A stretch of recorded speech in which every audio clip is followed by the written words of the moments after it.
Hello, everybody. My name is Eric D. Johnson, also known as BrightShine. I live here in Memphis, Tennessee, in Shelby County. I first want to say hello to everybody. I want to thank everybody for their support. And I know I haven't been doing any videos for almost a month now because I've been sick with the flu.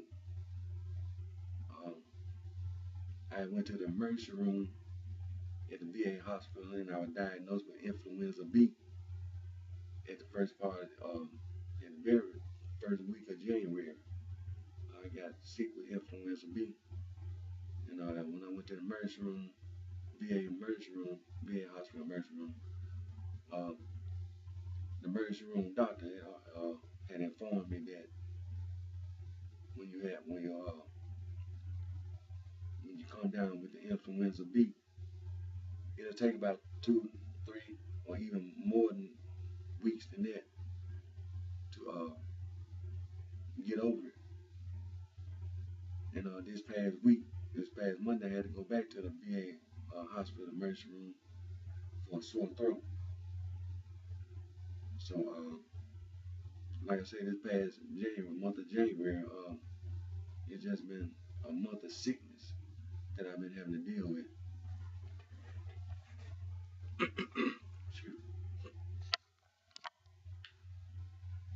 And like I said, I want to say thank you to everyone for well wishes. And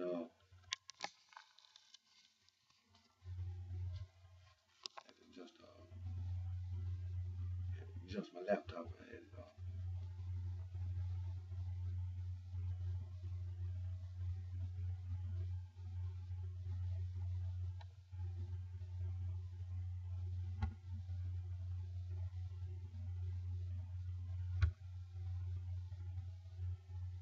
And like I said, the month of January has been a month of sickness.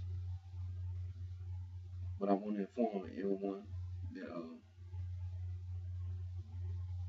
right at the end of the month of January, as I had told you early on, that I was employed at this company called Ameripride.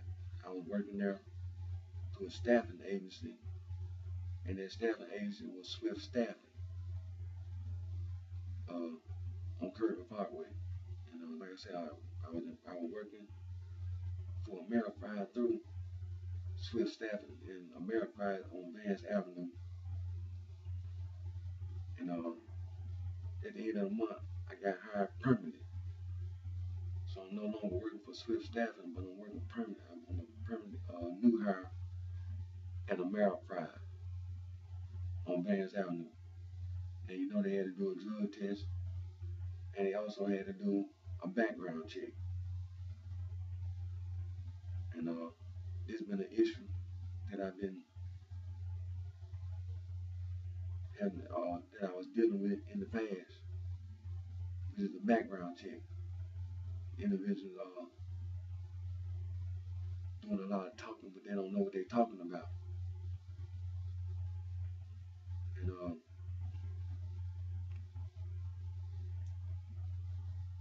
I want to take this opportunity on this video, since I got hired permanent, and based on the fact that they had to do a background check. I got hired permanent as a permanent new hire at Ameripride on Vance Avenue. And I want to review some information on this video. That way it won't be an issue in the near future. So give me just a moment. Allow me just a moment to get my paperwork together.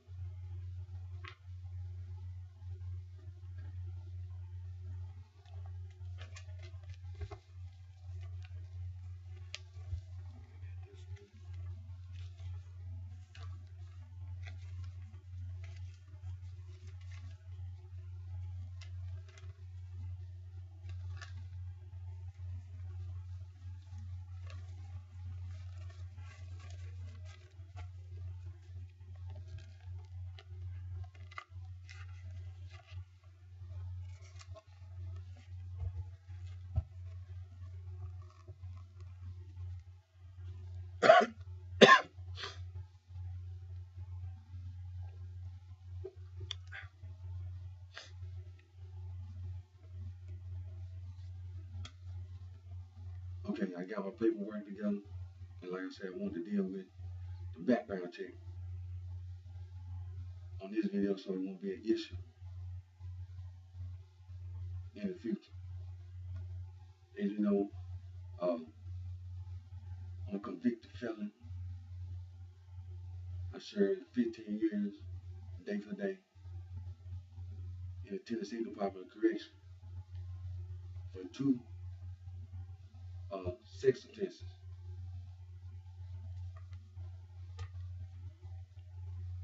And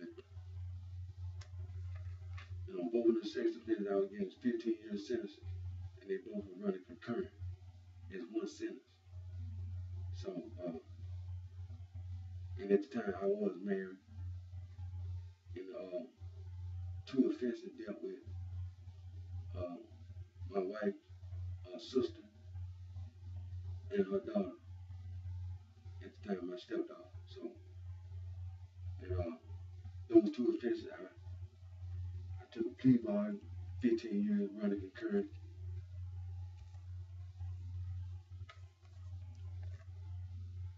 And those are the only criminal offenses that I've ever been convicted of.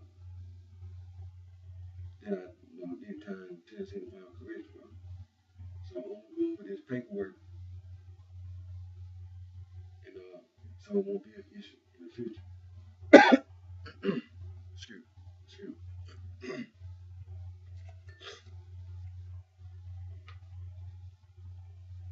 Okay, the first court documents that I'm finna go over is a general inquiry, and it was done on September the 6th of 2011. And got my booking number, which is 9308-4071. And I got a date of birth, and home address and name, social security number. They got the wrong social security number on this. That's not my social security number. They made a mistake. And it says here, the offense is assault.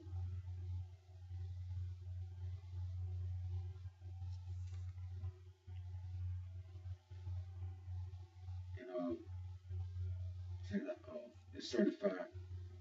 I hereby certify that the facts contained herein are true and accurate according to the records of the General Sessions Court, Shelby County, Tennessee. Edward L. Stanton Jr., the clerk pro tempore. Now, the assault charge is a domestic violence. That's a domestic violence. Yeah, domestic violence. Let's see here. Okay. Got another general inquiry in September the 6th, 2011. Booking number 9609-2036. Date of birth. Oh, that's the wrong date of birth. Social security number wrong. They made a mistake. Address. The offenses. Aggravated rape. Certified. I hereby certify that the facts contained herein are true and accurate according to the records of the General Sessions Court, Shelby County, Tennessee. Edward L. Stanton Jr., clerk pro tempore.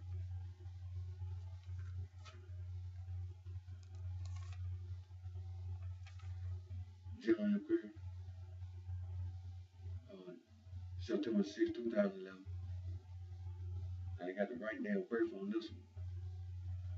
Booking number 9308-4071. Address and everything. Offense is assault. And certified. I hereby certify that the facts contained herein are true and acting according to the records of the General Sessions Court, Shelby County, Tennessee, evidence stand to clerk pro temp.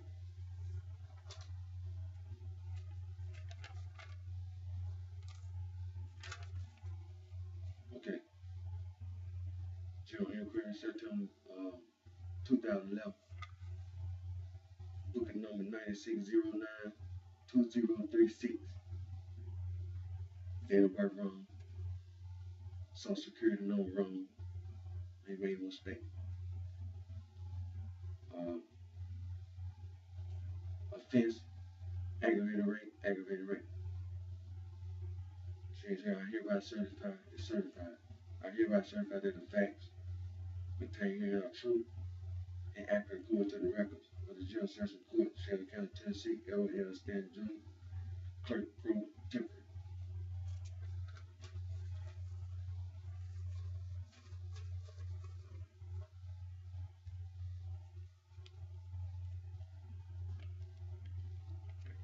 Disposition inquiry,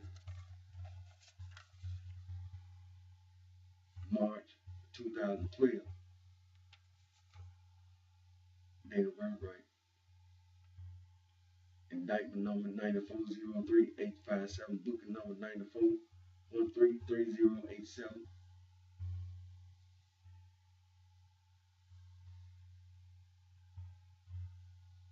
Disposition offense, aggravated rape, concurrent with 9403858.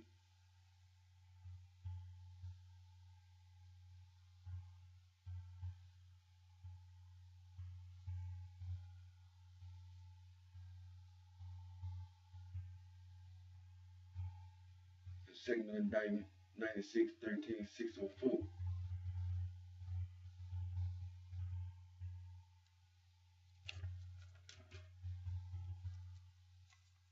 Disposition inquiry, March 2012. Indictment number 9403857, booking number 94133087. Date of birth right. Disposition offense, rape of a child.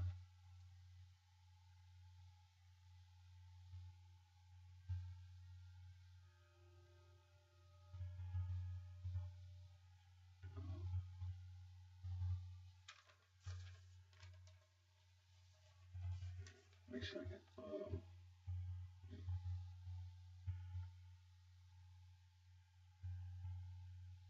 okay. The disposition date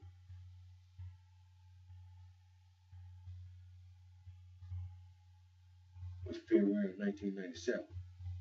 That's the plea date.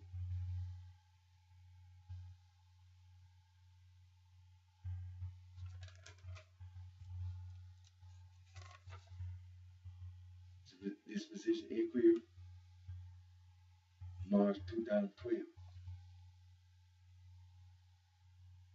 Indictment number 9403858, booking number 94133087. Disposition offense, aggravated rape.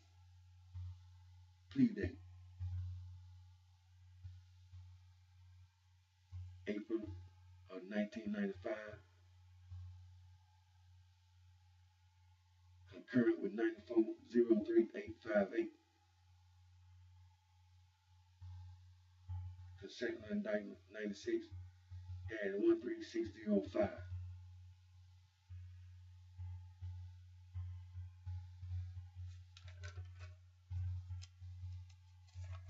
Disposition inquiry,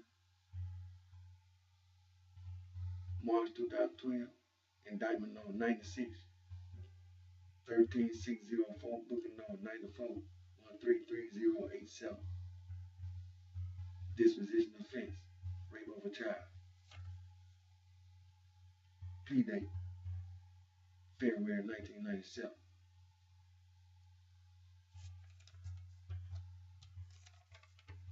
Disposition inquiry, March 2012.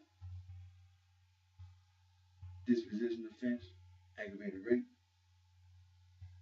Plea date, February 1997. concurrent with 96-13-604.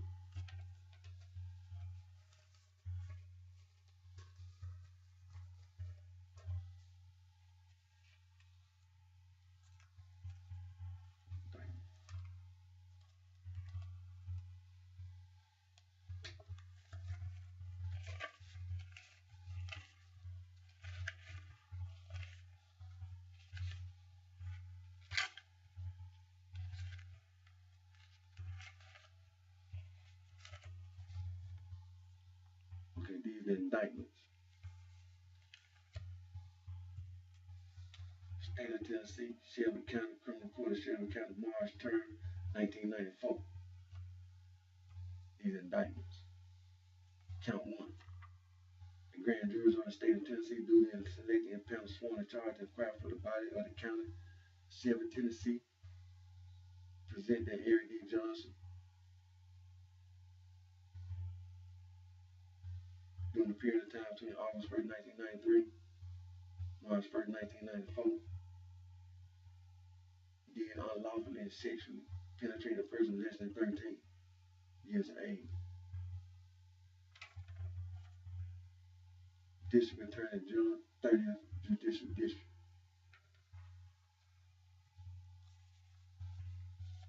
Indictment number 94-03857. Indictment for rape of a child.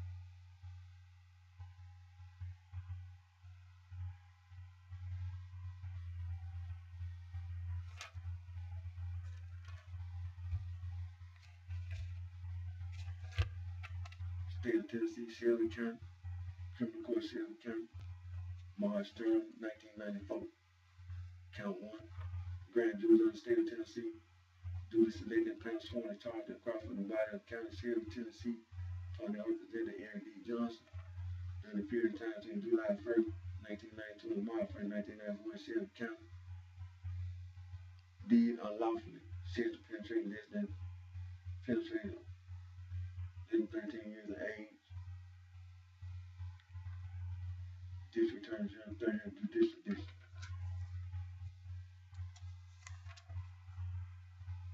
Shelby County, Tennessee. State of Tennessee, Shelby County. Criminal Court, Shelby County, March 3rd, 1994. Count 2. Grand jurors of the state of Tennessee duly selected and panel sworn to charge and inquire for the body of County Shelby, Tennessee, upon that representative Eric D. Johnson during the period of time between April 1st, 1992 and June 3rd, 1990, Shelby County, Tennessee, for found this indictment did unlawfully sexually penetrate less than 13 years of age. District Attorney General, 30th Judicial District. Indictment number 94-03858. State of Tennessee, rape of a child, aggravated rape.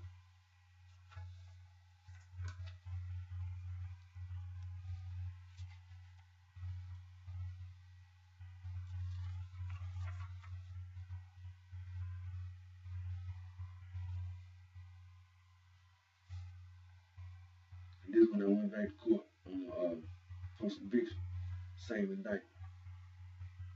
State of Tennessee, Shelby County, Criminal Court of Shelby County,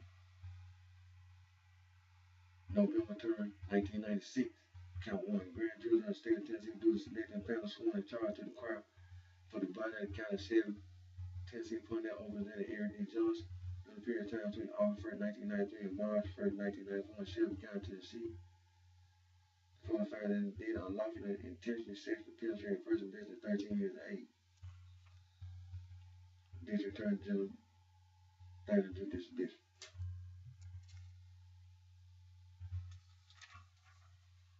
Number 96. Indictment number 96-13604. State of Tennessee indictment for rape of a child.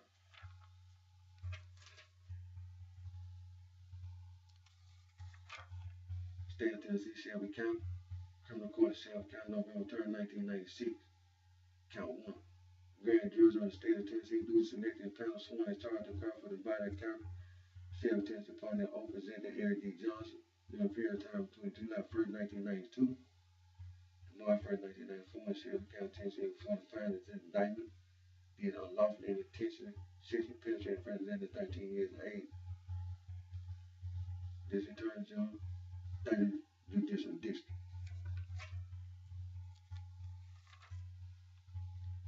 Count 2. State of Tennessee, Shelby County, Criminal Court, Shelby County, November 3rd, 1996. The grand jurors of the state of Tennessee, duly selected and panel, sworn to charge and cry for the body of the county of Shelby, Tennessee, upon their own present that Eric D. Johnson, during the period of time between April 1st, 1992 and June 30th, 1992, in Shelby County, Tennessee, and before the filing this indictment, did unlawfully intended to sexually penetrate a person less than 13 years of age. District Attorney General, 3rd Judicial District. Indictment number 96-13-605. State of Tennessee indictment for rape over child and aggravated rape.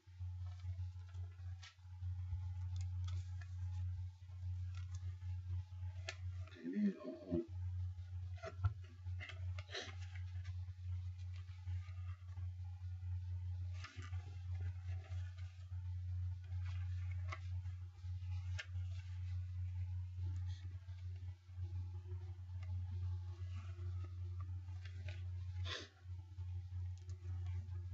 Okay, these are judgment sheets. Okay, in the criminal court of Shelby County, Tennessee, case number 9403857, 3rd Judicial District.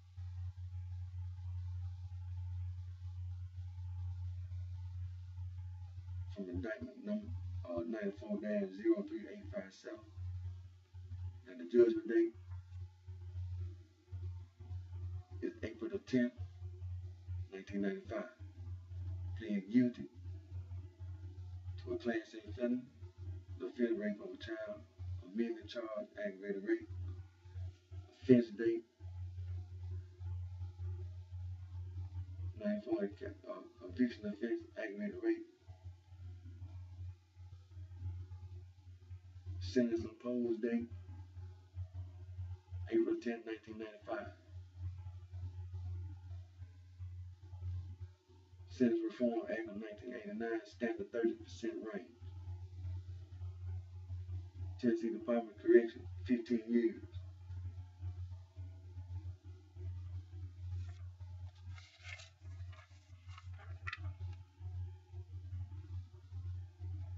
The judge, free and action.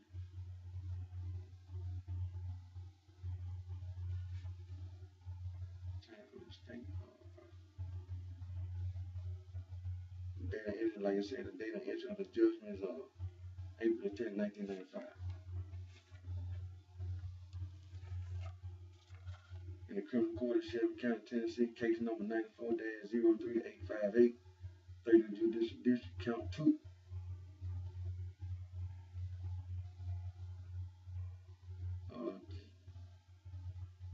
From indictment number 94-03858. The 10th day of April 1995, pleaded guilty, Class A felony, offense aggravated rape, offense date, July 1st, 1992, Shelby County conviction offense, aggravated rape, sentence imposed date, April 10, 1995. Class A felony, Sentence Reform Act 1989, standard 30% range.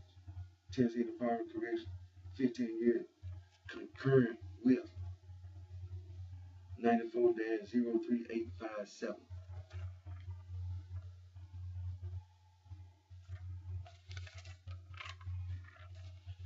Date of entry of judgment, April 10, 1995.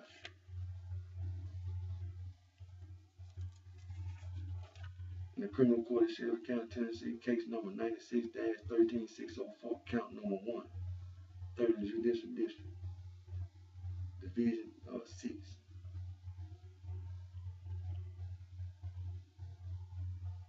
From indictment number 96-13604, February 3rd, 1997. Class A felony, offense, rape of a child, plead guilty. Offense date March 1st, 1994. Conviction offense, rape of a child. Sentence imposed date February 3rd, 1997. Sentence Reform Act of 1989. Classified as a child rapist. Concurrent with 96-13605. 15 years, Tennessee Department of Correction.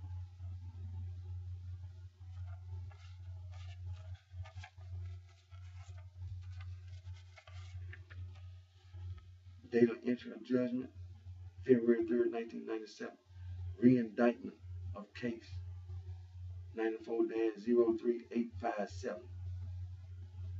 That's what it says in special conditions. That this is a re-indictment of case number 94-03857.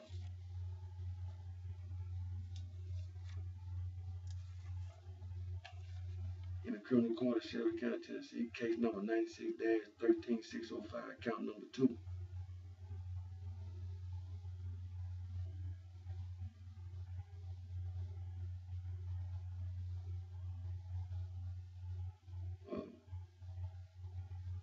From indictment number 96-13605.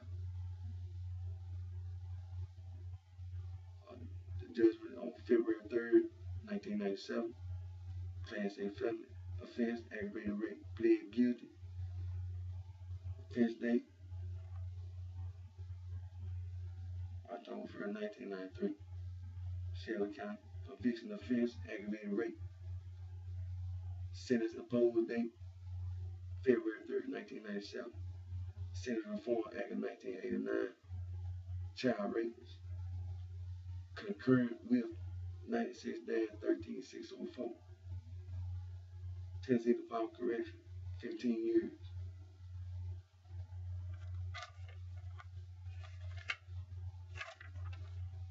Special conditions. Re-indictment of case number 94-03858.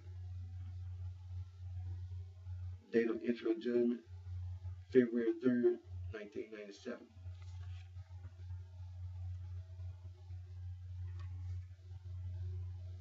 Now, on these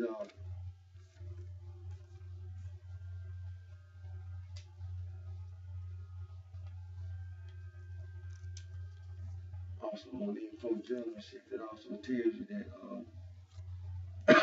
excuse me. Okay, like on the first two indictments, first two cases, it tells that the judge on these sentencing sheet, it says that the judge is W. Fred Ashley. And it also tells the attorney for the state is Phillips, and the counsel for the defendant is Ballard.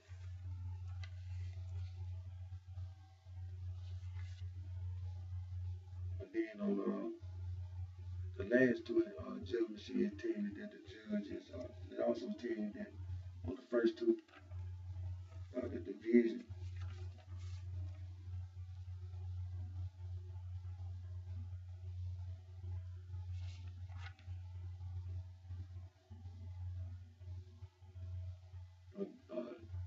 Division 6,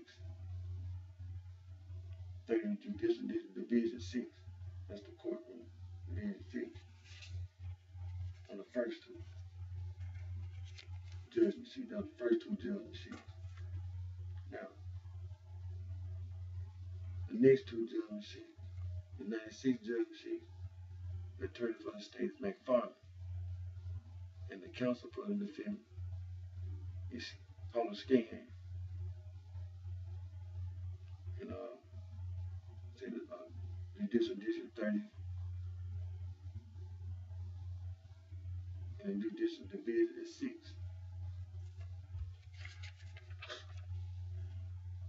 And the judge, W. Fred Ashley.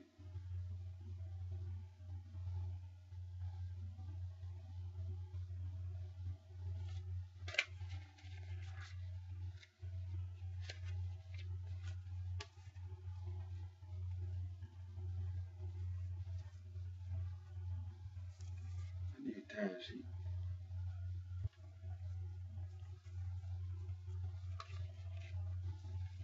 And this is my very first time sheet. The date, the first time sheet that I got when I got to the Tennessee Department of Correction. October 11th of 1995. Lake County Regional Correctional Facility. Okay, so it says summary current release data.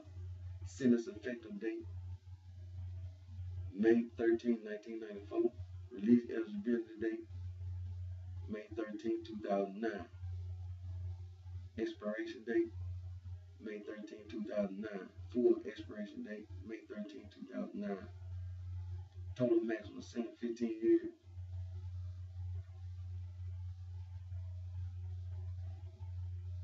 Case number 9403857. Offense date, February 24, 1994. Sentence imposed date, May 10, 1995.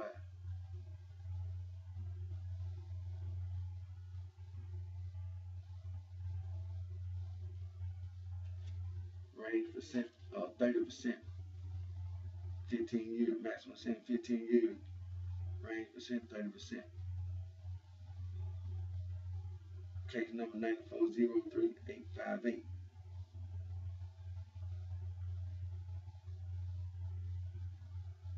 Okay, on the offense it says aggravated rape. So case number 9403857. And the offense on case number 9403858, count 2, is an aggravated rape. Offense date, July 1st, 1992. Sentence imposed date is April 10, 1995. Maximum sentence, 15 years. Range percent, 30.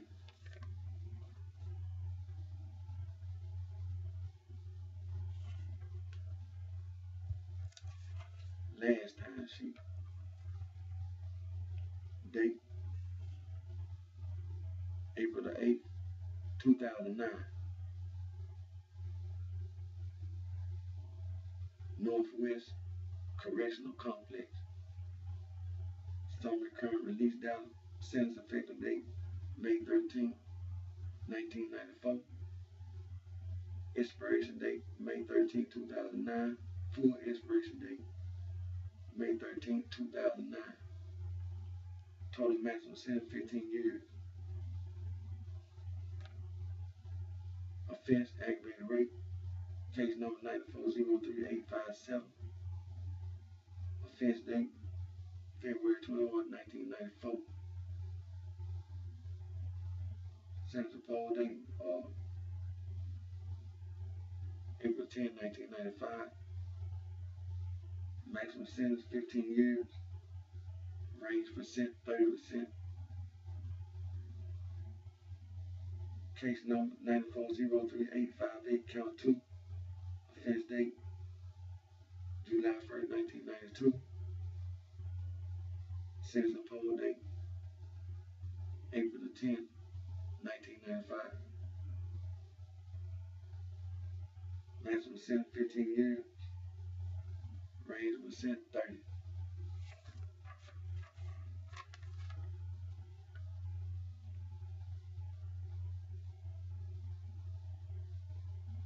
Then on the back, it has Northwest Correctional Complex. Case number 96-13-604. Count 1. Offense, rape of a child.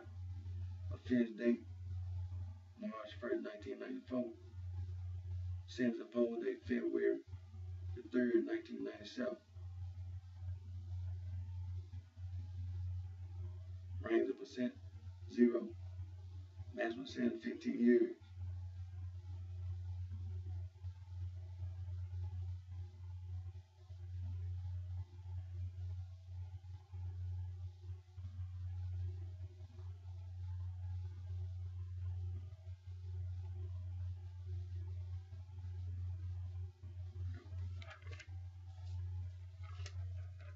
On my first and last time sheet.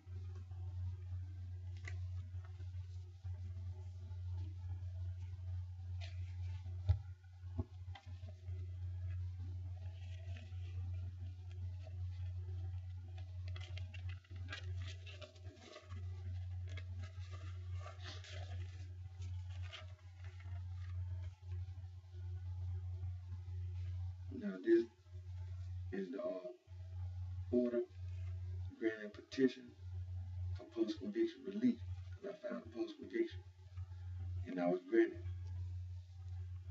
And it says here, in the criminal court of Tennessee in Memphis, the 30th Judicial District in Memphis, Division 10,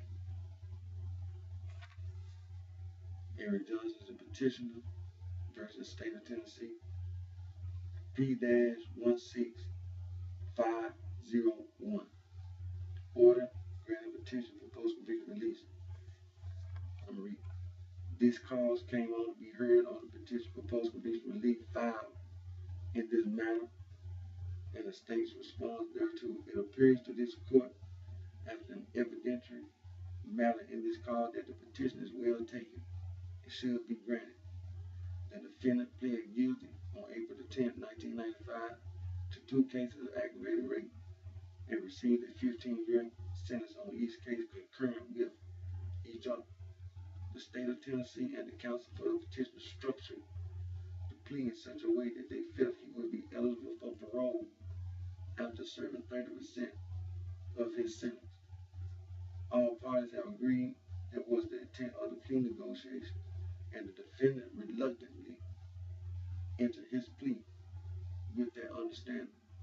The petitioner testified that when he arrived at the Tennessee Department of Correction and found that he would be serving his sentence as a multiple rapist and would not be eligible for parole at 30% as he understood, he contacted his attorney. His attorney still felt the agreement was proper. However, once the sentence was clarified and the law examined, all parties agreed that the petitioner was not eligible for early release.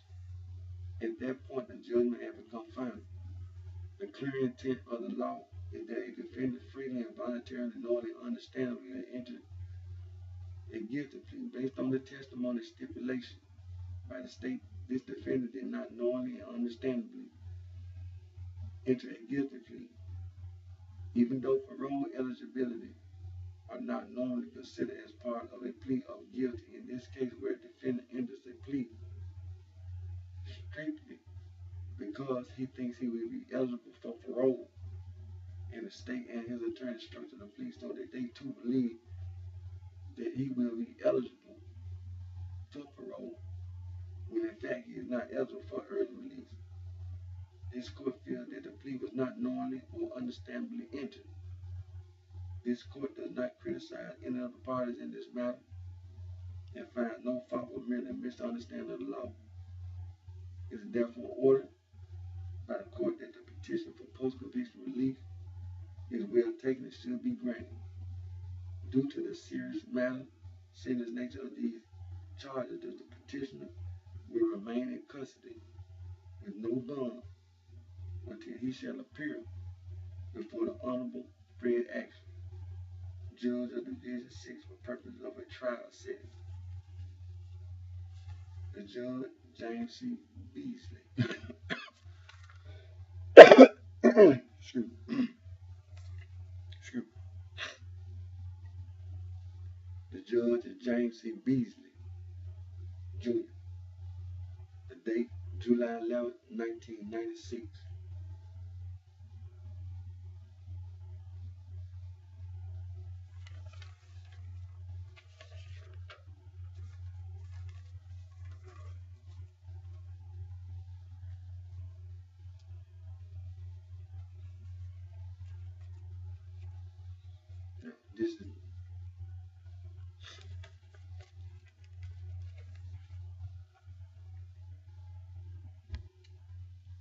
This is the petition that I filed. I'm not going to read the whole entire. I'm just going to go over a few things on the documents. And I'm not going to read it because it'll take too long. Okay, in the criminal court for Shelby County in Memphis, Tennessee, Eric Johnson, the petitioner, versus State of Tennessee, the respondent. Indictments number 94-033857 and 94-033858. Post-conviction cause number P-16501. 501. Division 10. It was filed on February 28, 1996. Petition for post-conviction relief. Pursuant to Tennessee Code Annotated Title 40, Chapter 30, Section 201, Petitioner Eric Johnson, pro se petition this honorable court for post-conviction relief and respectfully show unto it as follows the preliminary statement. I'm going to read just the first part of it. It said Eric Johnson, who will be referred to as the petitioner throughout the completion era of this cause, is an inmate of the Tennessee Department of Correction, currently housed in Lake County Regional Correctional Facility in Tiptonville, Tennessee. The petitioner submits further that he is currently being restrained of his liberty in violation of the 6th and 14th Amendments to the United States Constitution. By virtue of the ineffective assistance counsel rendered by Attorney Leslie Ballard, the petitioner concedes that he entered his plea guilty for 15 years on April 10, 1995, that this is his first application for post-conviction relief. Petitioner has filed a memorandum in support of his petition that there are no other appeals for relief in state or federal court for relief, that the petitioner is without counsel and has filed a motion for appointment of counsel, an application to proceed as an indigent person, and a motion for evidentiary hearing in order of transfer in this cause.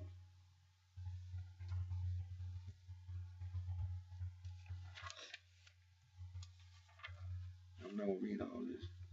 It's procedural history. On or about May 13, 1994, the petitioner was arrested by the Shelby County Police Department. Shortly thereafter, a grand jury for Shelby County returned indictments against the petitioner, one count for aggravated rape, one count of rape of a child. Thus, the petitioner never had a preliminary hearing for said offense. On or about May 1994, the petitioner appeared before the criminal court of Shelby County for arraignment, represented by retained counsel, Mr. Stephen Schramer. Shortly thereafter, the petitioner reappeared before the court, represented by another retained counsel, Attorney Leslie Ballard, and entered a plea of guilty for 15 years. And as such, judgment was entered and the petitioner was transferred to the Tennessee Department of Correction. Thus, this petition is presently before the court. Now,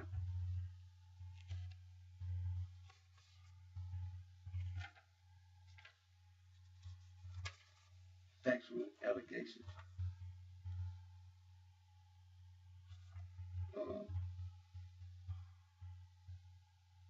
Is a continuation of the procedural history.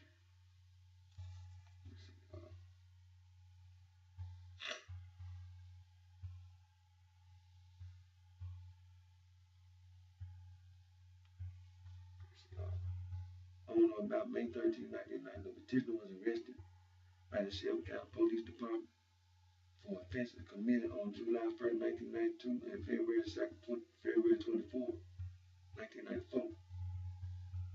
The petitioner submitted that he was in the military during the time one of these were alleged to be committed.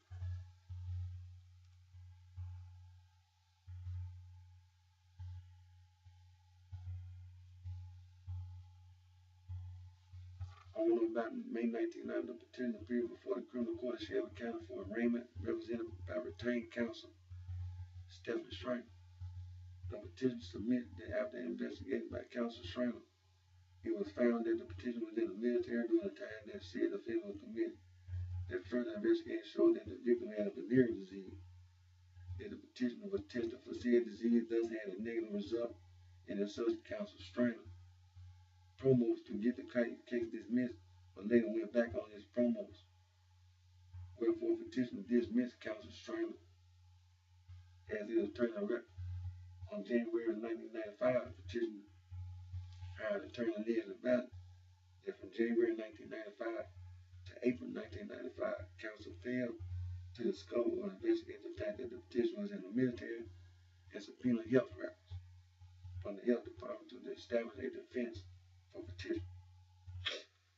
The petitioner submits further that counsel Leslie Ballard advised that if he pled guilty, he will only be required to serve 30% of his sentence before parole eligibility, defense counsel was unaware that petitioner's sentence would be mandatory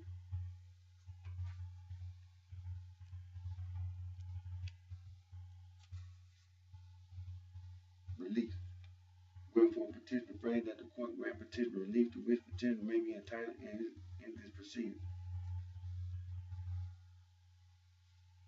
Premise to consider that petitioner has submitted all grounds for belief in this memorandum of law in support of his petition for post-conviction relief, that there are no other actions in state or federal court pursuant to this cause, that petitioner has no future sentence to serve after he completes the sentence under attack. Petitioner verification under oath executed on February the 7th of 1996.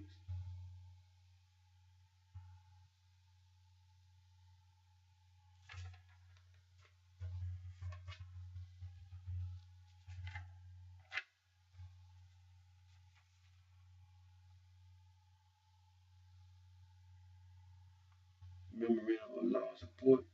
Petitioner presents a memorandum of law in support of his petition for post-conviction relief and sets forth the following ground for relief.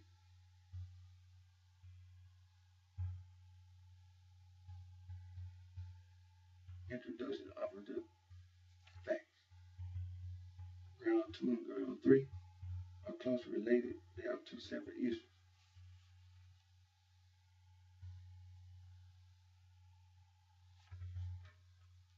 Ground 1. Whether the petitioner was denied the effective assistance of counsel guaranteed by the 6th Amendment and due process under the 14th Amendment when counsel failed to investigate his case.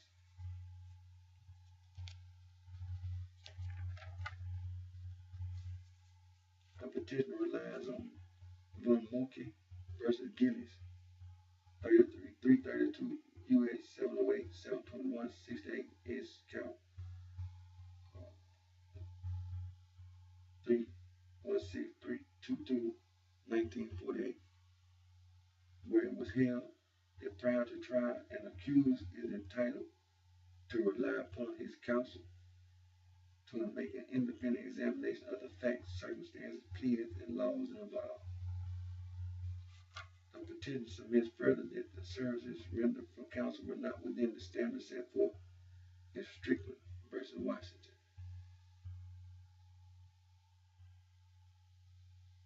On 466 U.S. 668 104 S-CT-2052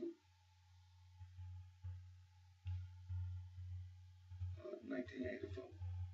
From a reasonable probability that, but for counsel's failure to provide a defense, he would not have pled guilty, insisting on going to trial.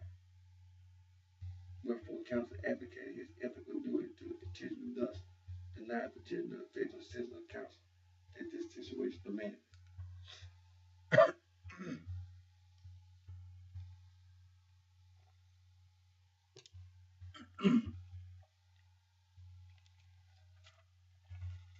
Round 2. Whether the petitioner plea was voluntary, knowingly, and constitutionally obtained. When counsel failed to explain the nature of the charge that he was pleading guilty to.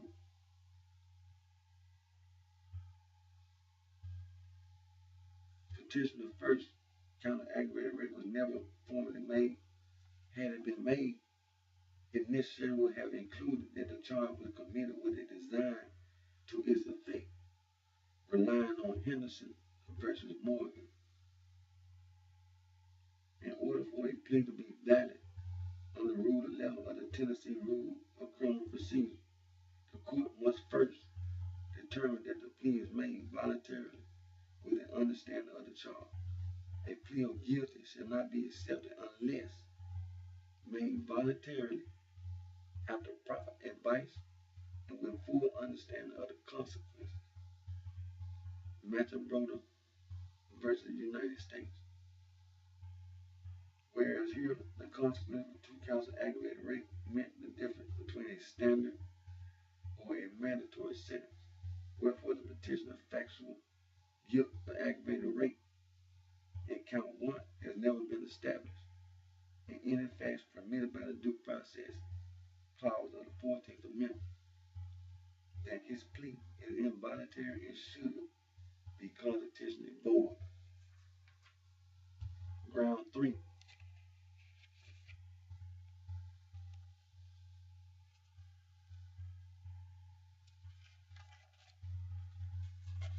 Whether a petitioner was denied the effective assistance of counsel guaranteed by the 6th Amendment, due process and equal protection clause under the 14th Amendment to the United States Constitution when counsel failed to inform the petitioner that he would be ineligible for parole and or incorrectly inform the petitioner that he would have the opportunity for parole. Factual statement. Prior to trial, counsel informed the petitioner that he had arranged a plea bargain with the state that if petitioner pleaded guilty, he was to receive a 15-year sentence to be served at 30% before parole eligibility. However, the crime that the petitioner was pleading guilty to were crimes that carried a mandatory sentence. Tennessee Annotated Code 39-13-523, multiple rapists, child rapists, sentencing, release, and parole. Subsection C states, in part, that release eligibility, status, and parole should not apply to or authorize the release of a multiple rapist or child rapist prior to service of the entire sentence imposed by the court. Hence, after petitioner contacted his attorney and questioned him about his parole eligibility, counsel simply stated that he thought the petitioner was under the old law.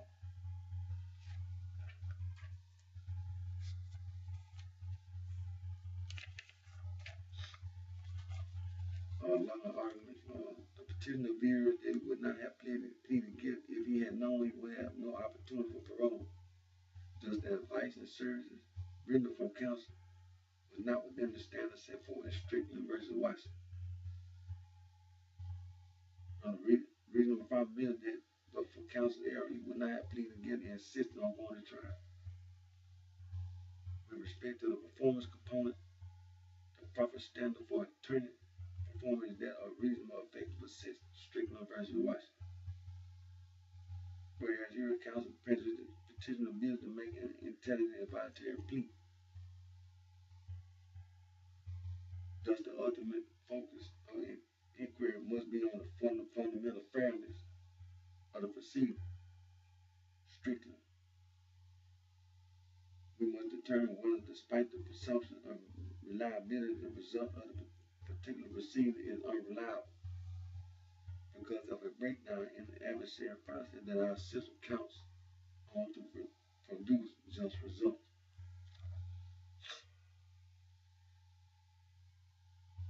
The petitioner submits further that ineligibility for parole is a consequence of a guilty plea, which a defendant must be informed. The failure to inform the petitioner of parole of ineligibility was an unconstitutional violation of due process or otherwise result in a miscarriage of justice. Gates versus United States. Consequently, if a defendant's guilty plea is not equally voluntary and knowingly, it has been obtained in violation of due process and is therefore void. McCarthy versus United States. Thus made without a full understanding of the consequences of the plea. Boykin versus Alabama.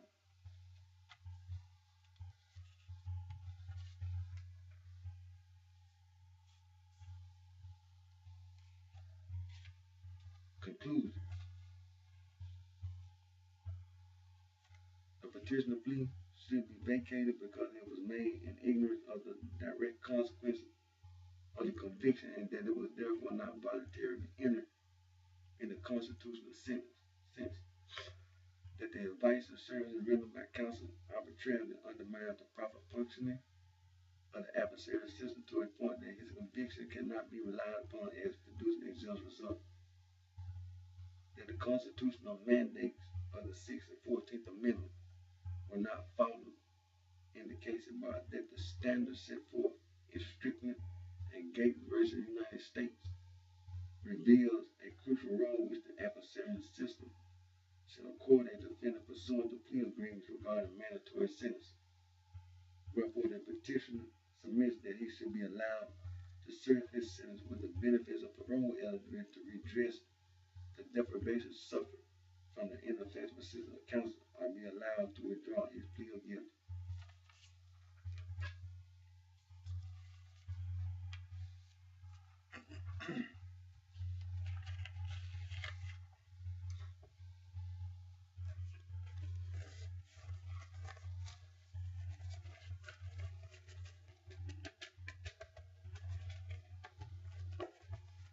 All papers together.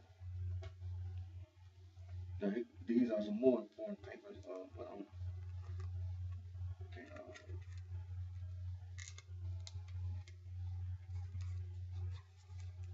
Okay. Now,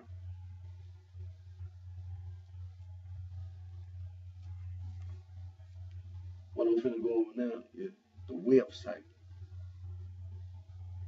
the Shelby County, Tennessee official website.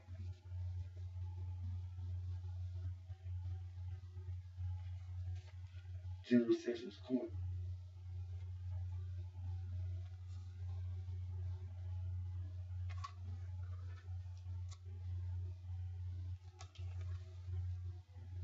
General Sessions and Criminal Court Case Information.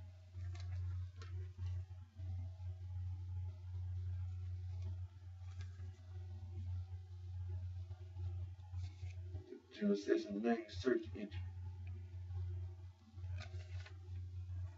Now, the General Sessions name search, Eric Johnson, 93084071, count 1.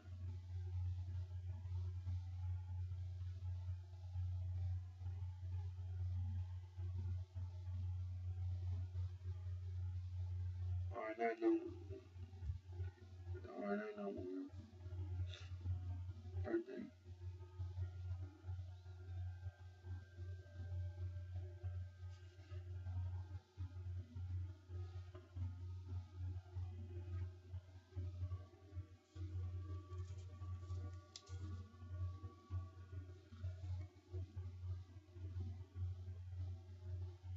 Got 93084071, Eric D. Johnson, birthday November 17, 1968.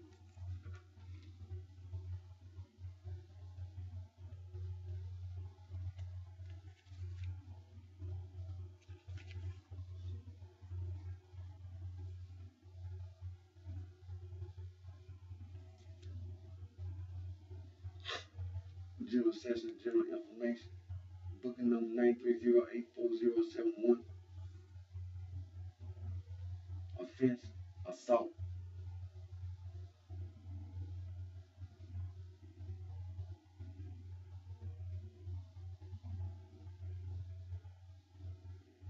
The case was exposed on December the 6th, 1994.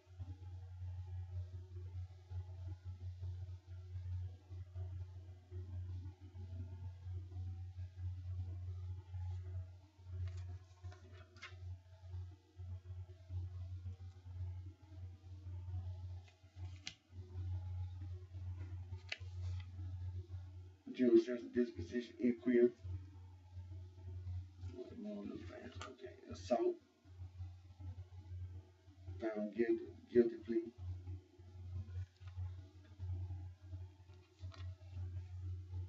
Booking number 93084071.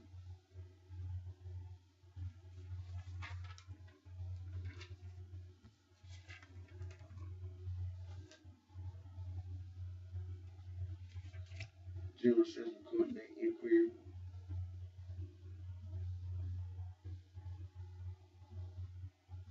March the 26th of 1993.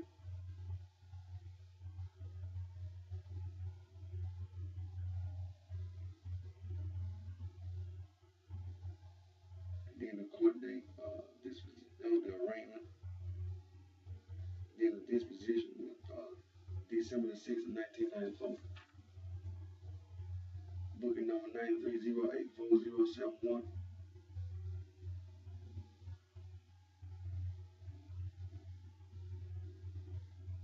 General session.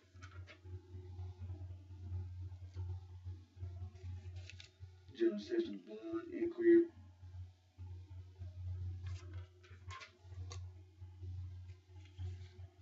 Criminal court warrant inquiry.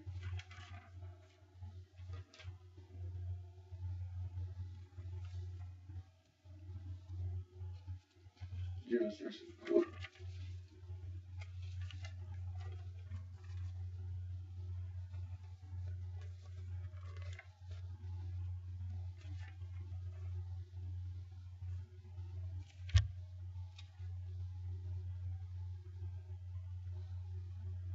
Booking number 94133087.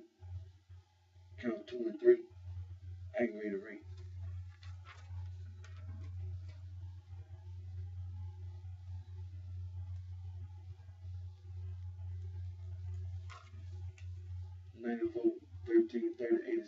Count 1. Aggravated rape. In the general session, general information. Count 1, 2, and 3. Count 1, aggravated rape. Count 2, rape of a child. Count 3, rape of a child. Booking number 94133087.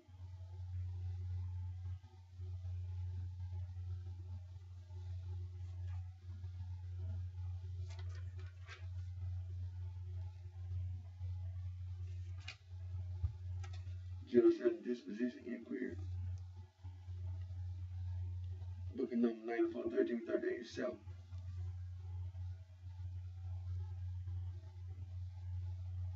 Count 1, aggravated rape. Count 2, rape of a child. And it was disposed of on May 13, 1994.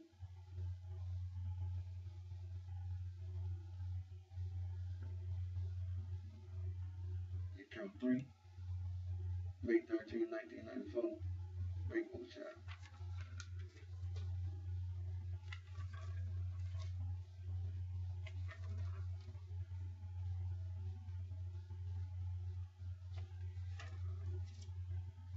We got the criminal court warrant and bond inquiry.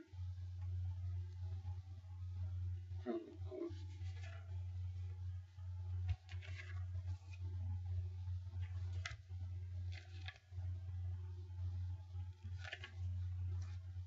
General session name search.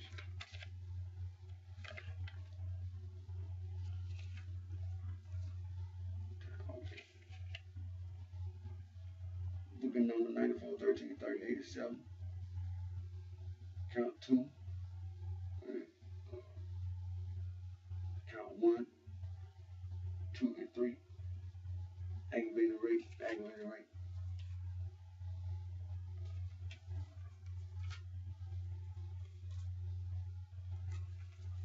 General session. General information.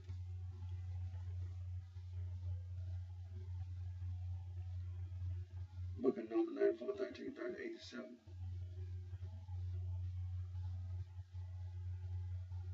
Counts 1, 2, and 3. Count 1, aggravated rape. Count 2, rape of a child. Count 3, rape of a child.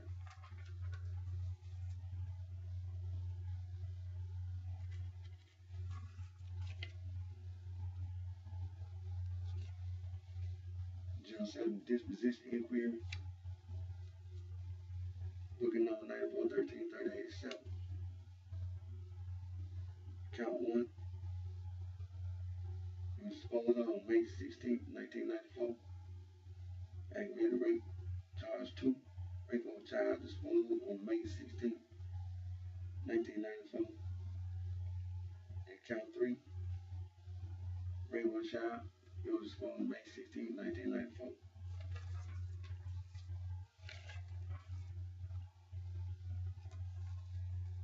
General session court date inquiry. May 17, 1994, booking number 94133087.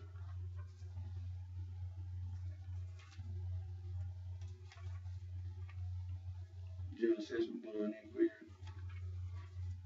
General session 1 inquiry. General session arrest.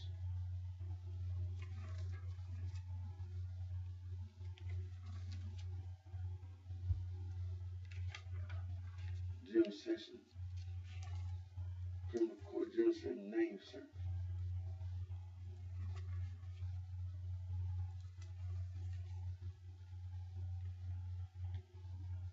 Booking number 94133087.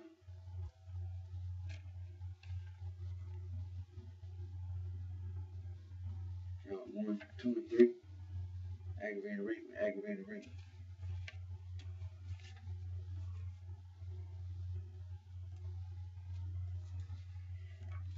General session, general information.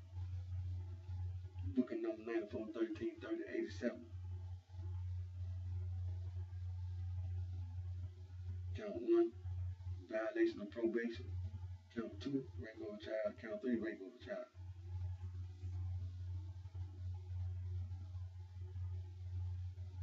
Case was disposed of on December the 6th, 1994.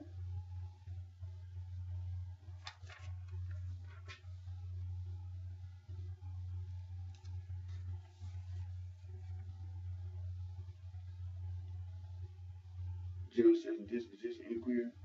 Booking number 94133087. Count 1, violation of probation. Disposed of on December the 6th, 1994. Count 2, rape of a child. Disposed of December the 12th, 1996.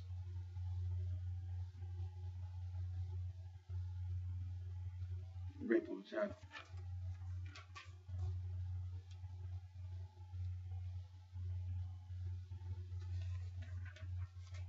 General session court date inquiry. Bond inquiry. Warrant inquiry.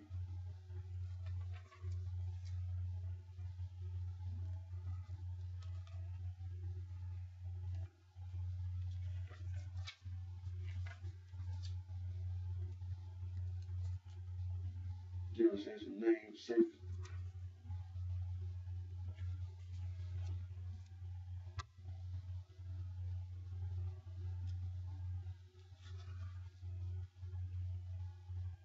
I got the wrong birthday on here, but the booking number 96092036. Aggravated rape.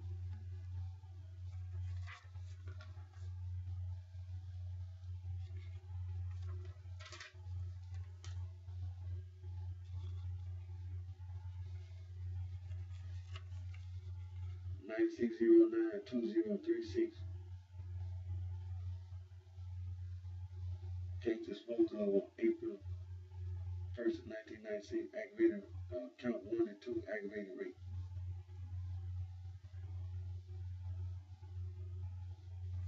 Got the wrong birthday on here.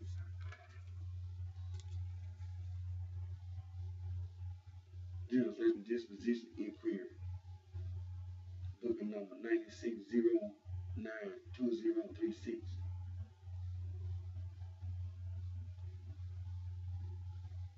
Charge 1, aggravated rape.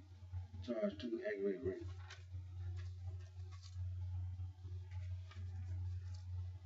General session court date inquiry. Bond inquiry. Warrant inquiry. Arrest by R&I.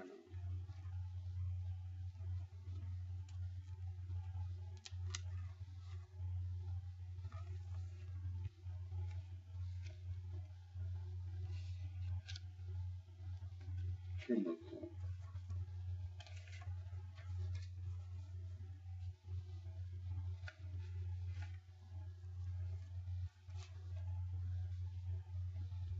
Criminal court name search is the criminal court name search. 9403857. Rape of a child.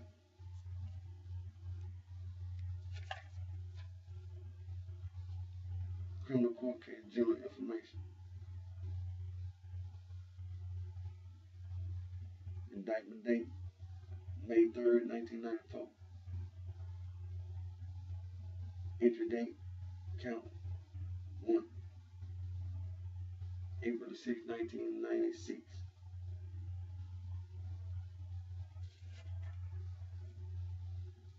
Indictment of criminal court charge. Indictment number 9403857. Booking number 94133087.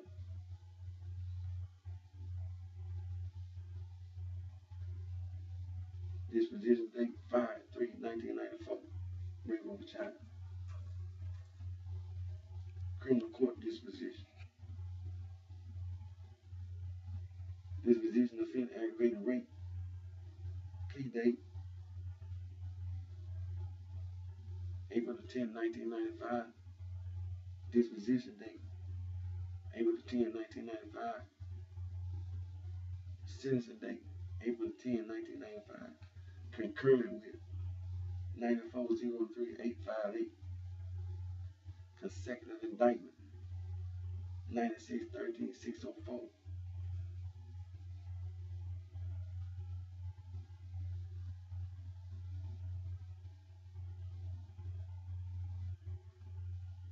Disposition offense rape of a child. Disposition plea date. The plea date is February 3rd, 1997. Disposition date February 3rd, 1997.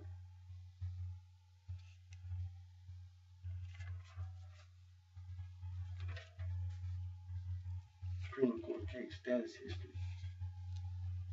Indictment number 9403857. Booking number 94133087. Description of rape of a child. Arrest. Indictment date 5/3/1994.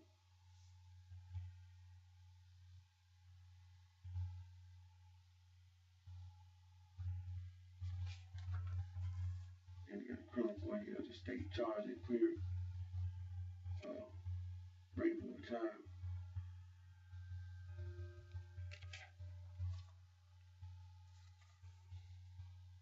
Booking number 94133087.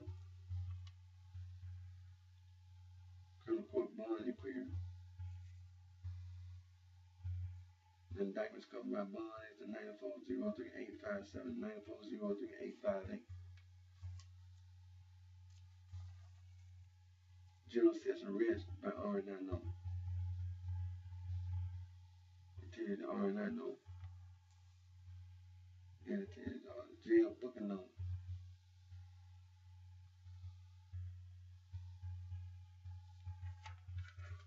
Criminal court warrant and query.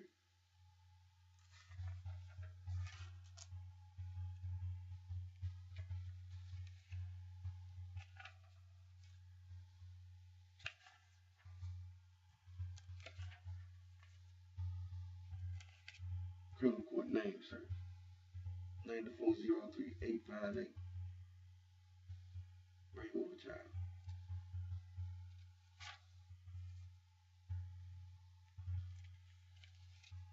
Criminal court case general information.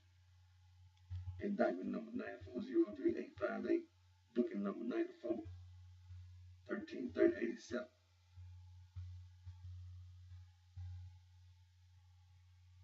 Count 1 and 2. Rape of a child, aggravated rape.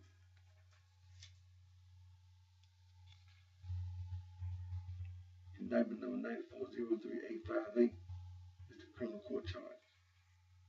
Booking number 94133087. Count 1 and 2, rape of a child, aggravated rape. Criminal court disposition. Disposition offense, aggravated rape. Plea date April 10th, 1995. Disposition date April 10th, 1995. Sentencing date April 10th, 1995. Concurrent with 9403858.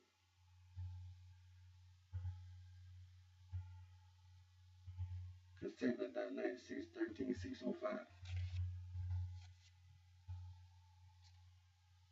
Disposition offense rape of a child.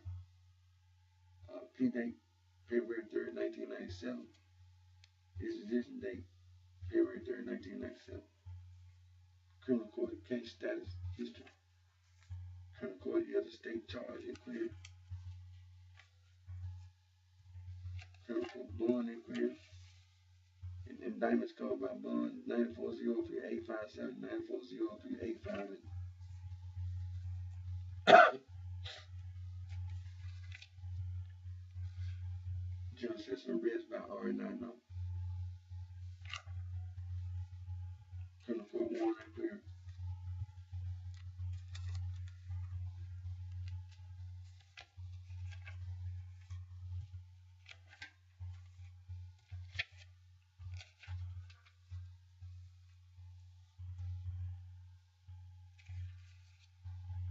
Criminal court name search.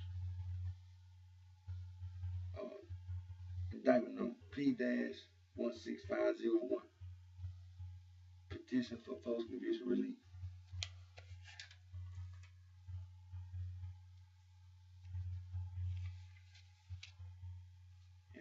Criminal court case general information. Indictment number P-16501, booking number 9413-3087.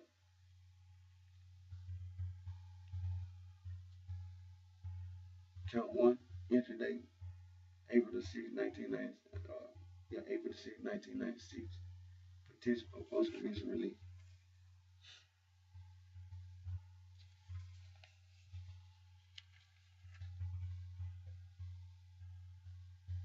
Criminal court charge. Indictment number P-16-16501, booking number 9413-387.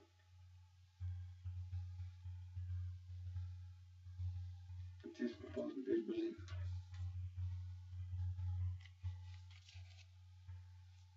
Criminal court disposition. Indictment number P-16501, booking number 9413-3087. Disposition offense. Petition for post-conviction relief. Plea date, July 11, 1996. Disposition date, July 11, 1996.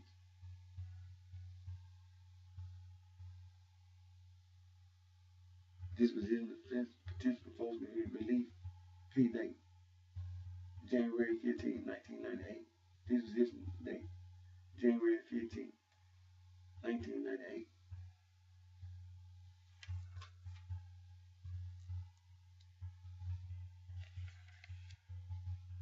Criminal court case status history.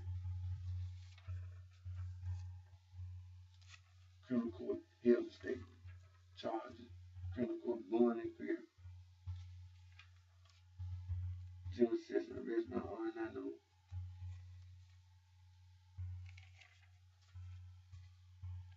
Criminal court warrant and clear.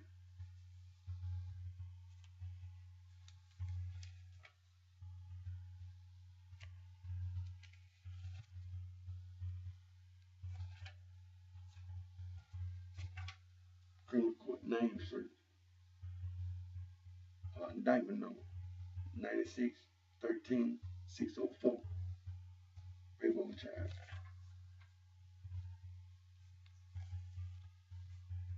Criminal court case general information. Indictment number 96-13-604, booking number 9413-3087. Count 1, entry date, December 17, 1996. Railroad charge. Excuse me. Criminal court charge. Indictment number 96-13-604, booking number 9413-3087. Count 1. Disposition date, December 12, 1996. Railroad trial in February the 3rd, 1997. Railroad trial.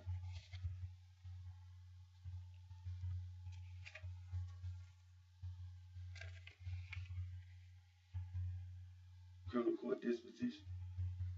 Indictment number 96-13-604, booking number 9413-3087. Disposition of offense, rainbow child. Plea date, February 3rd, 1997. Disposition date, February 3rd, 1997. Sentencing date, February 3rd, 1997. Concurrent with 96-13-605.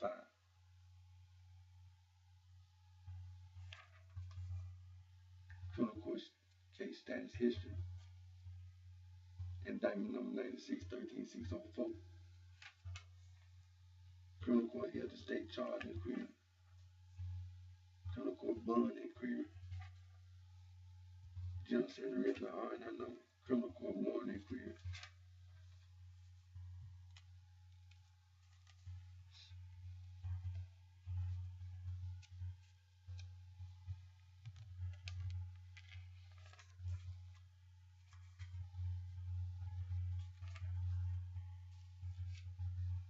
Criminal court name search. Indictment number 96-13-605. Rainbow Child. Criminal court case general information. Indictment number 96-13-605. Booking number 94-13-3087. Count 1. Entry date December 17, 1996. For aggravated rape. Criminal court charge. Indictment number 96-13-605. Count 1. Rape of a child. Disposition date December 12, 1996. And February 3rd, 1997. Aggravated rape. Criminal court disposition. Indictment number 96-13-605. Booking number 94-13-3087. Disposition offense, aggravated rape. Plea date, February 3rd, 1997. Disposition date, February 3rd, 1997. And sentencing date is February 3rd, 1997. Concurrent with 96-13-604.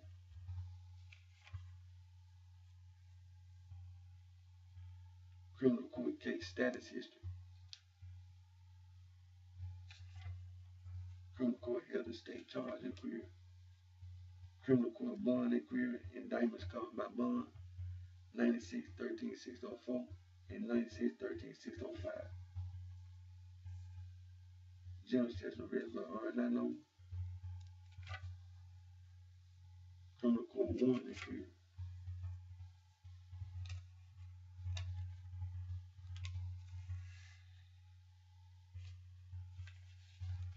Now this is it. Now what I just went over was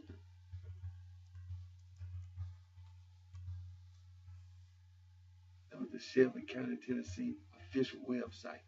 Shelby County, Tennessee official website. General Session and Criminal Court. Now, I'm going over the Tennessee Bureau of Investigation website.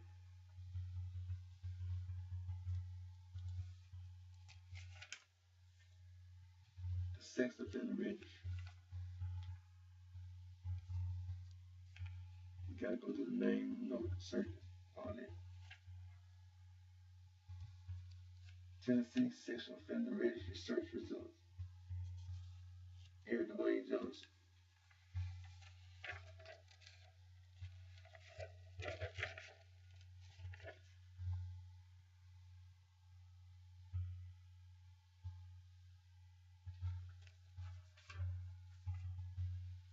Tennessee Bureau of Investigation.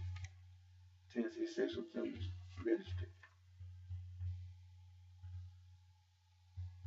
Got the name, Eric Dwayne Johnson, date of birth, November 17, 1968, male, height, weight, eye color, hair color.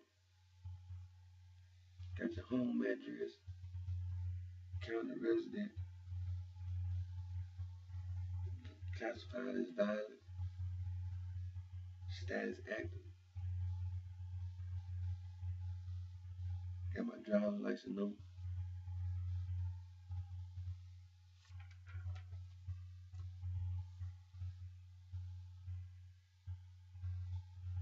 Then I got the offenses. And July 1st of 2002, I have no idea. Got aggravated rape March the 1st of 1994. Rape of a child February 24th, 1994. Aggravated rape.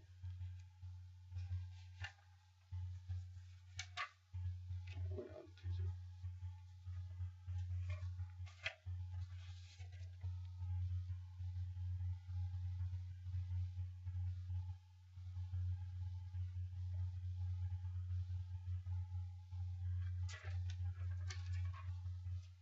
When you look at that picture, that shows that while I was incarcerated, the reason why my eye,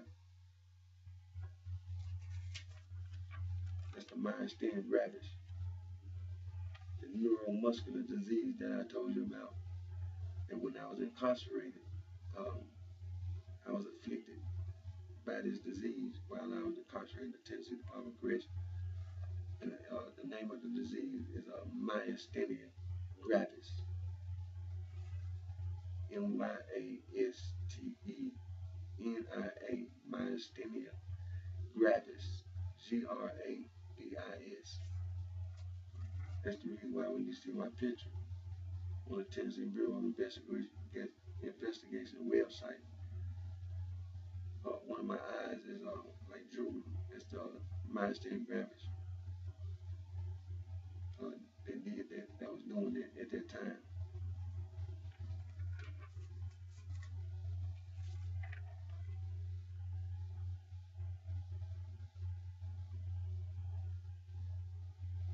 You know, Tennessee Section Federal Register search results. Johnson area, Dwayne, address, places.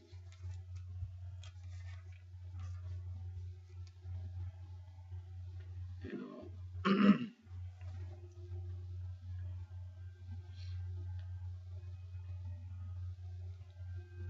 like I said, the background check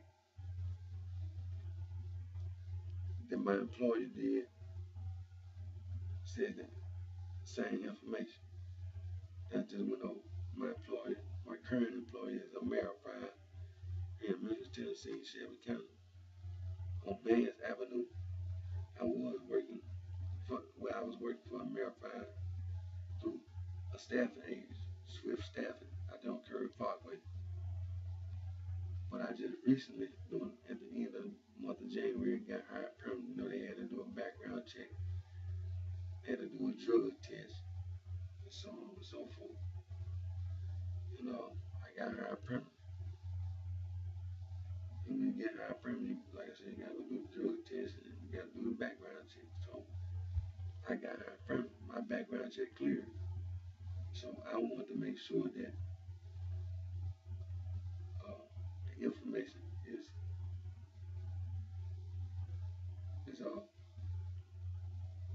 related. So when you see the information on the website, it don't be nobody walking around running their mouth talking about some 2002, because it ain't no 2002. I don't know who, what, where, when, or why. But as you know, as you see my charge, I ain't never served no time for no 2002. It's just some mess that somebody put something on my jacket. Somebody put something on my jacket that's not even in my I ain't never spent no time for nothing like that. So we got that straightened out. And like I say,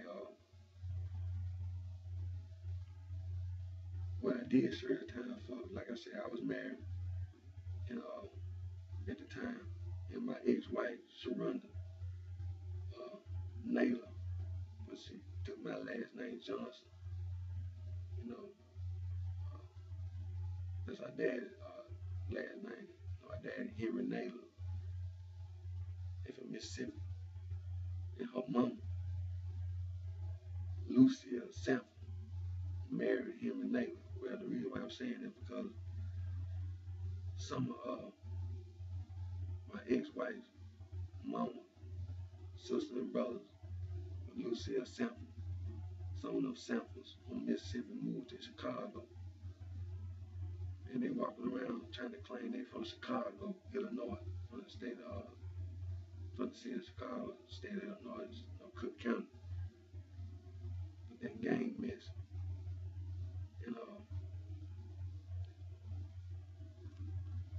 the samples and the nailers from Mississippi. Now some of them moved to Chicago, like I said, and some of them live down here in Memphis. And like a lot of people, they do their stuff. They leave wherever they were living at, their hometown, and they try to move to the city of Chicago, state of Illinois, Cook County. And the reason they be doing that is because it's a lot of gangs, a lot of street gangs in the city of Chicago, state of Illinois, Cook County. And like I previously said in the past, like out there in Los Angeles, California, got these gangs called the Bloods and the Crips. And somebody up there in Chicago, the folks and the my people, is letting them try to claim they from Chicago, and they not. Ain't no Bloods from Chicago. There ain't no Crips from Chicago. They doing the same thing, trying to move from LA to Chicago. Then some of the people who live in Chicago left Chicago and went out there to LA, to Los Angeles, California. But that don't mean that they give you influence, that you have some type of influence over everybody, including me. You ain't got no influence over me. No Blood, no Chris got no influence over here. Dwayne Johnson, also known as BrightShine. No, you ain't got no influence over me. People. And them gangs up there calling themselves the low, calling themselves the folks and the my people. A lot of them street gangs, they're not from the city of Chicago. A lot of them people, just like Jeff Ford and Larry Hoover, they moved from Mississippi. Their families came from Mississippi and moved to the city of Chicago, the state of Illinois, Cook County. A lot of other people did the same thing, moved from the East Coast, moved from the West Coast, moved from down south, and from some of the other places up north.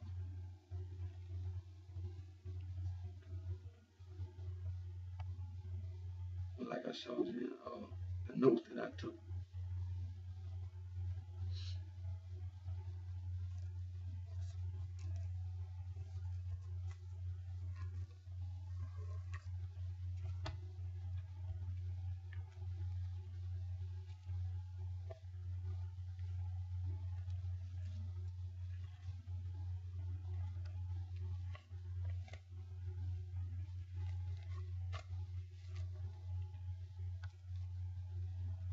got my notes right here. The notes that I took. Excuse me.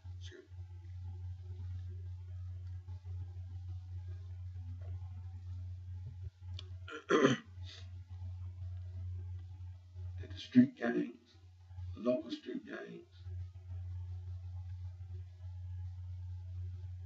the Bloods street gangs, the Crips street gangs, the folk street gang, the my people street gangs. And don't forget the sororities and the fraternities, all your Freemasons, all your secret societies.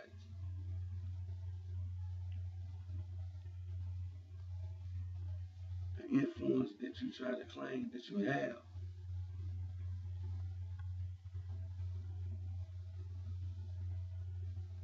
is something that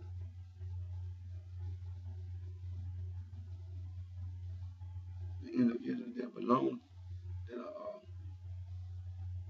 affiliated with those particular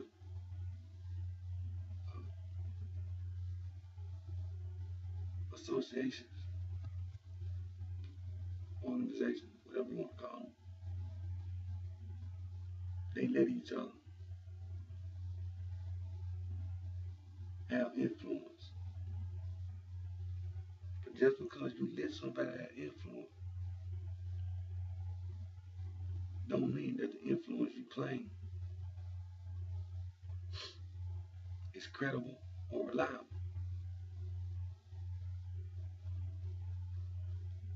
Now, also include my notes because, like I said, the local police, state police, federal police, international police, they do background checks.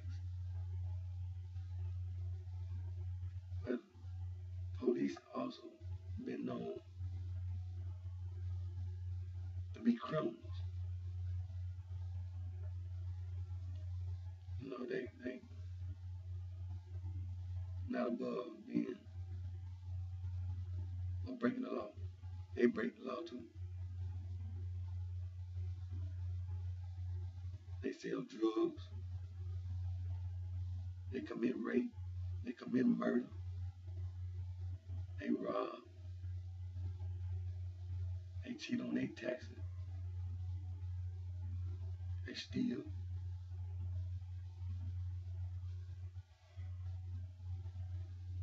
You know, they violate the speed limit. You know, they commit domestic violence. And when you look at the local news, man, you know, when you can hear that the police get caught with child pornography. Yeah, every time I look around on the news, local news, the local police, sometimes state police, sometimes even the federal police, get caught with child pornography.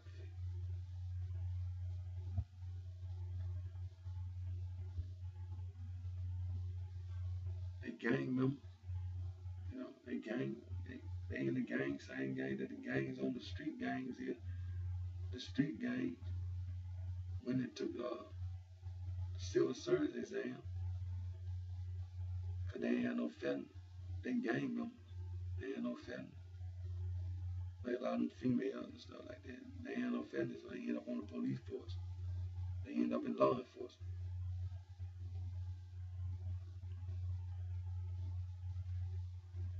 But I'm gonna go with these notes, you know, when it comes to those street gangs, local street gangs, all the local street gangs, all the blood street gangs, all the crip street gangs, all the folk street gangs, all the mafia street gangs, all the street gangs, period. All the sororities, all the fraternities, all your Freemasons, all your secret societies.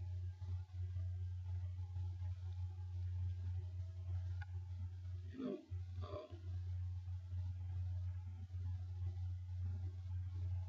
whatever you claim as being influenced that you're supposed to have, it comes from the fact that you let each other have influence. But your so-called influence is not credible. It's not dependable. It's not reliable. You know,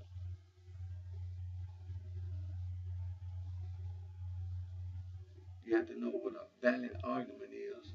A valid argument, if all the premises are true, then the conclusion cannot be false. That's a valid argument. An invalid argument, if all the premises are true, it's still possible for the conclusion to be false. Now, you have an abductive argument, an argument that is intended by the arguer to be deductively valid. That is to provide a guarantee of the truth of the conclusion, provided that the argument's premises, assumptions untrue. See, an, in, an inductive argument is an argument that is intended by the argument merely to establish or increase the probability of its conclusion.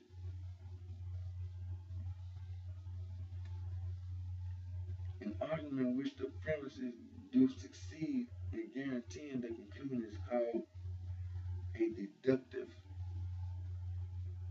is a deductively valid argument. If a valid argument has true conclusion, then the argument is said to be sound.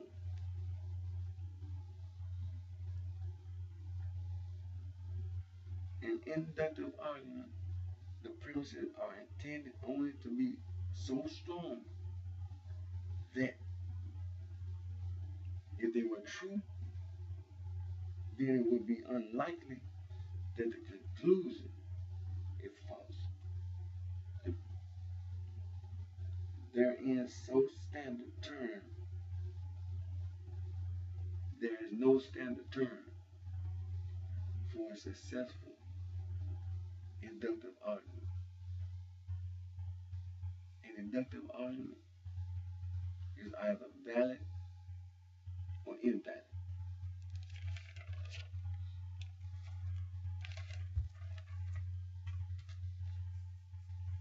A conductive argument is an argument whose premises are divergent. The premises count separately in support of the conclusion. So the definition of an argument is a discussion in which disagreement is expressed, a debate. That's first definition. Second definition, a course of reasoning aimed at demonstrating truth or falsehood. C. That's number 3.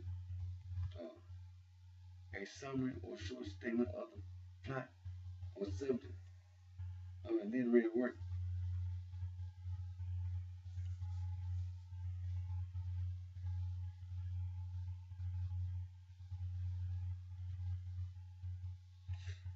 Okay, you have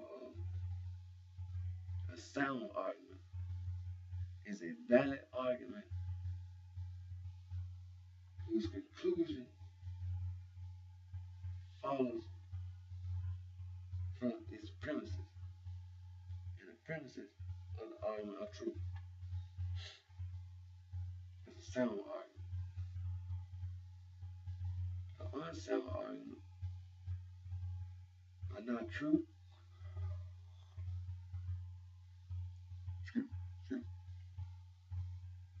See, an unsound argument are not true or logically valid. Fallacious. You have an abductive argument. It's an argument that is neither deductive nor inductive, where the conclusion stands as an explanation of facts given in the premises.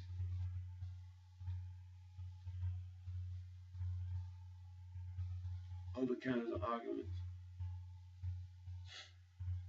you have a defeasible argument, a transitional argument, and a transcendent argument.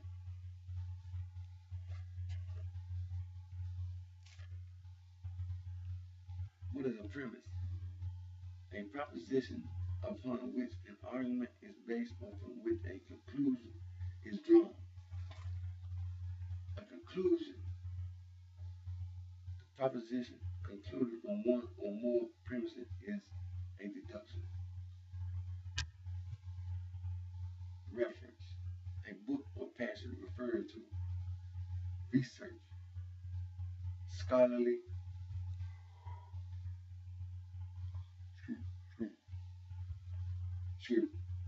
research, scholarly or scientific investigation on the question. Three types of arguments. Rogerian, Rogerion, Tolman, Toulman, and classical. Practical argument, where the conclusion is a statement of what should or ought to be done. Yet the argument is not deductive, not inductive, and not abductive.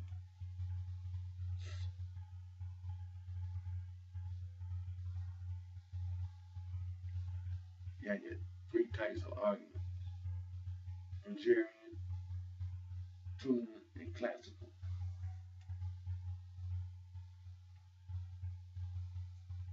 Two types. Two types of arguments.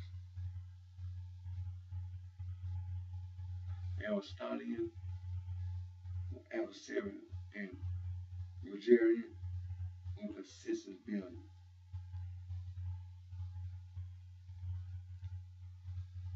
Now, information I just went on, like I said, the local street gangs, all the local street gangs, all the blood street gangs, all the Crip street gangs, all the folks in the Mafia street gangs, all the sororities, fraternities, and all the people.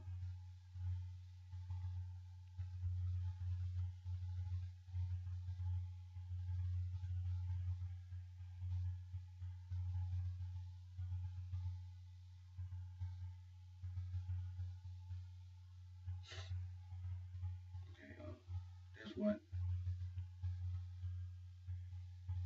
when you hear all this about the abductor and conductor.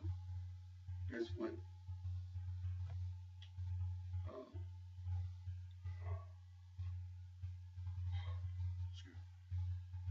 that's what all none of these people need to be claiming. Because we assume you're making assumptions.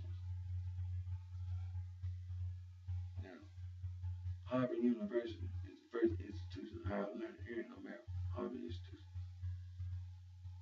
William and Mary College in Virginia.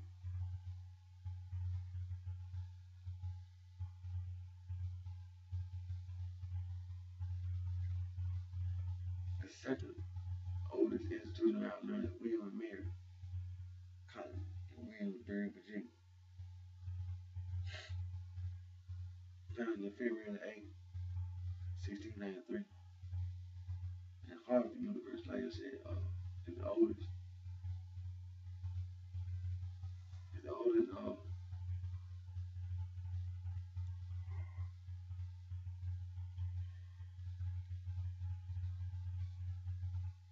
And Harvard University is in Cambridge, Massachusetts. It was established in March 13, 1639. Many other founding fathers. That's the school they went to, William and Mary College. Uh,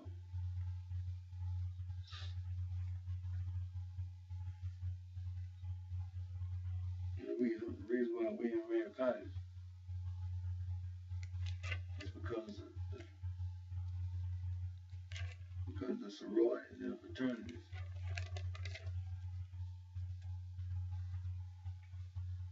don't want no that. Excuse me, don't want no that to get hurt.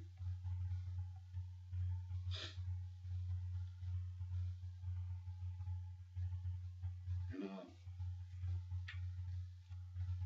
first fraternity Phi Beta Kappa Society founded on December 5th, 1776. It's the first Greek letter student society in North America.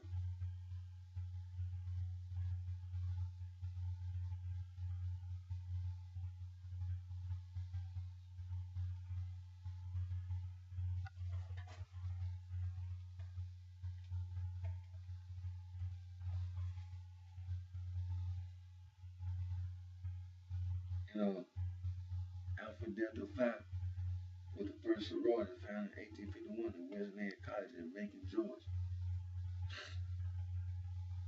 The first organized organization to adopt the word sorority was Gamma Phi Beta, established on November 11, 1874 at Syracuse University in Syracuse, New York.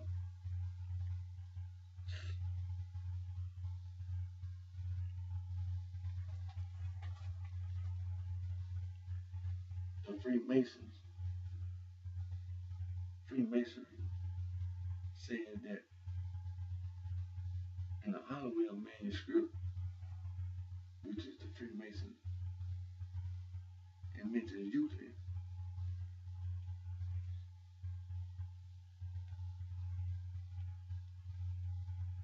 The mathematician.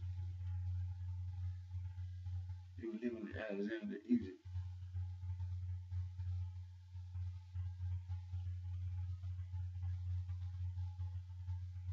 And like I said, the Freemason got these manuscripts called the Hollowell manuscript and the Cook manuscript and the Dowling manuscript. They're the three main manuscripts. But it's the most manuscripts.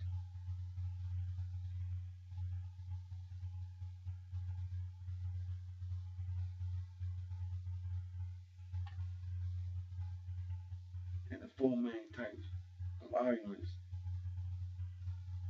is style, argument by authority, assertion, argument by sign, argument by example, and argument by cause.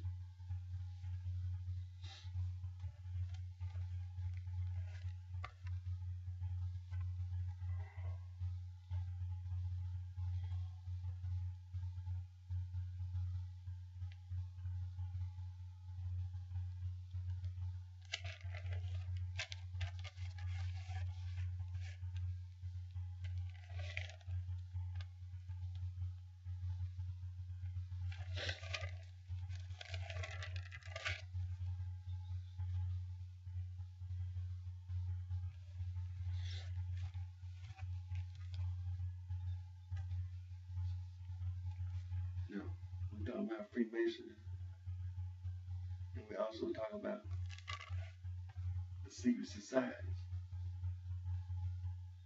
I got a list of secret societies.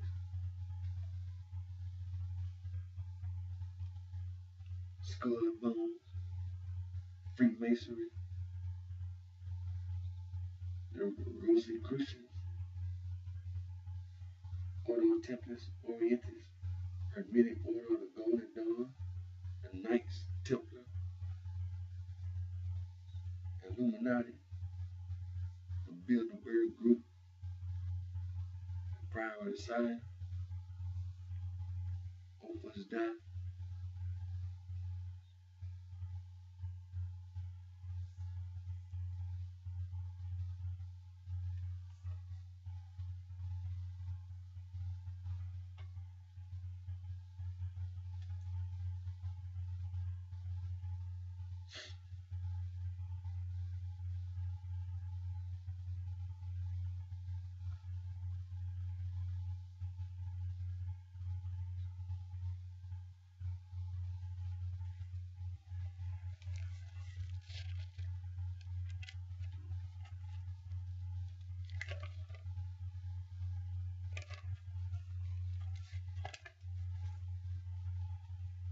with numbers. Okay.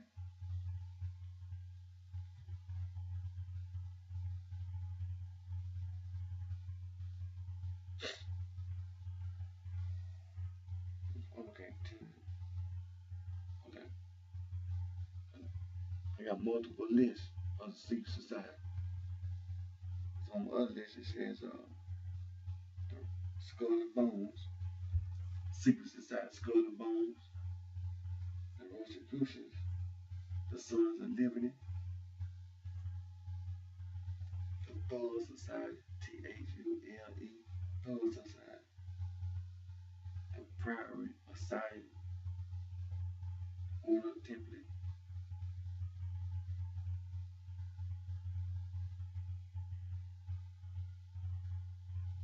Order Template Orientis, Knights of the Golden Eagle, of the Golden Eagle, Woodman, the Ancient Arabic Order of the Noble of the Mystic Shrine, the Approved Order of Red Men, the Approved Order of Red Men, Pure Sisterhood, Freemasonry, the Lord Order of Moose, Builder Group, Ku Klux Klan, Knights of the Thighs, Knights of Columbus, Illuminati, Forestry Society,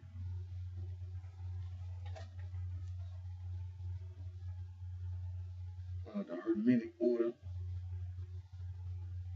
of Veiled Prophets of the Enchanted Realm, the Mystic Order of Veiled Prophets of the Enchanted Realm, United Order of the Golden Cross, the United Ancient Order of Druids, the National Grands, the Ancient Order of Hibernians,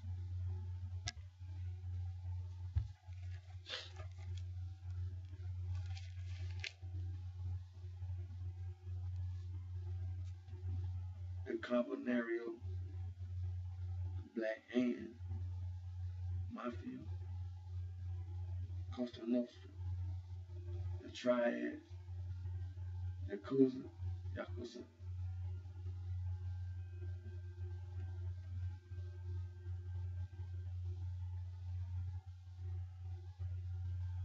Osiris,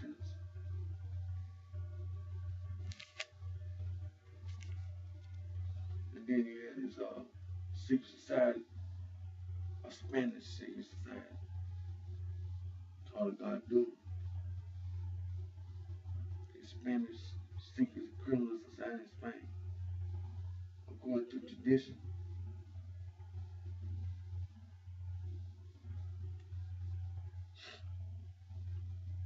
around 17, an older man named Apollinario who lived like a hermit on the hills around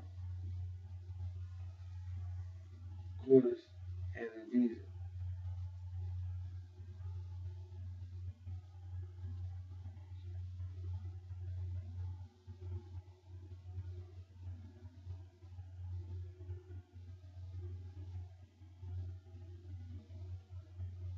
Had a vision that the Blessed Virgin Mary appointed him to be the savior of Spain and drive the Moors out of the land. Apollinario raised an army of followers to the Gadun. Those who joined the Gadun would be absolute of all wrongdoing as long as their violence was committed against non-Christians.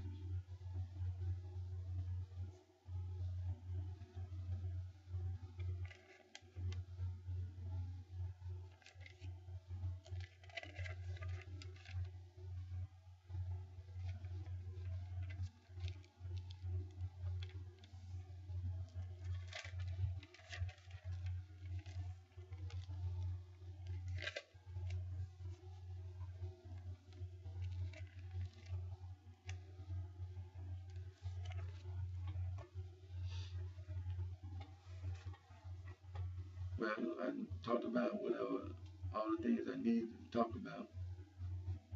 And like I said, when it comes to local street gangs, all the local street gangs, all the Crip street gangs, all the Blood street gangs, all the folk street gangs, all the Mafia street gangs, we assuming You make assumptions.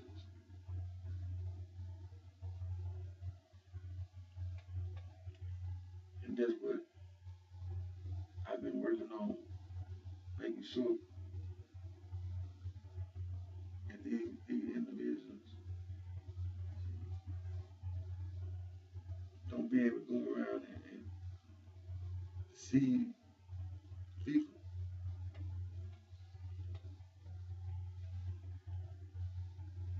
because they already deceiving themselves or lying to themselves.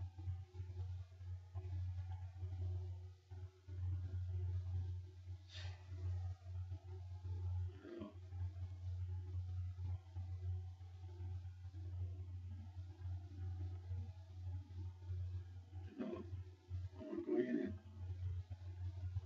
and end this video because that's what I didn't get that on this video. I didn't put that on this video. So again, my name is Eric D. Johnson, also known as BrightShine. I live here in Memphis, Tennessee, Shelby County. I want to thank all of you for, and I know sometimes uh, being at a distance can make one, uh, can make a person assume, make a person guess.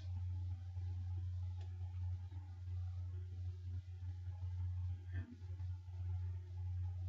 that's what I'm trying to make sure that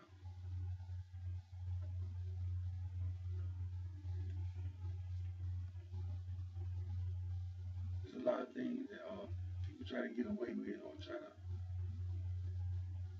make it sound like somebody in a position where they can let you get away with disrespecting other people and that you can play with them like that. But that's what they mean to assume.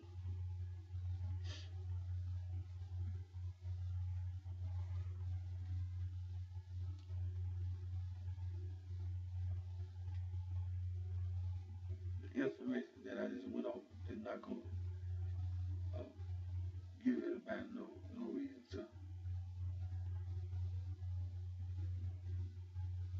not to be upset.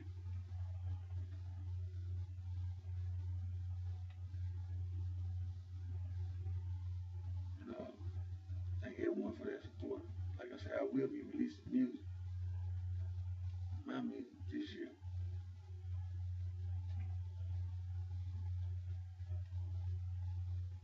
And I'm getting ready to get off this YouTube channel.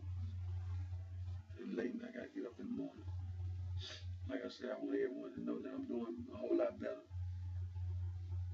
As for this influenza beat and also my sore throat with the emergency room hospital, the VA emergency room hospital for both of these illnesses. Like I said, I was given a prescription by the VA hospital, emergency room doctor. And I took all my prescriptions like I was supposed to. But the weather, that's how I got sick. All the, that cold front that came down from Canada and hit the northeast, and some wasn't real hard. Well, the temperature was low here all the month of January. The temperature was just too low. I gotta build my immune system.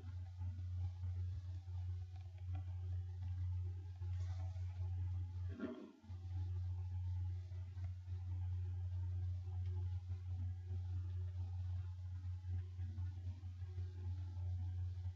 I want to again thank everyone.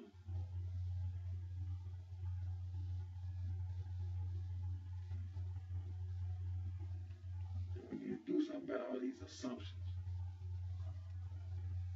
and all these local street games you making, all the blood is in the cribs need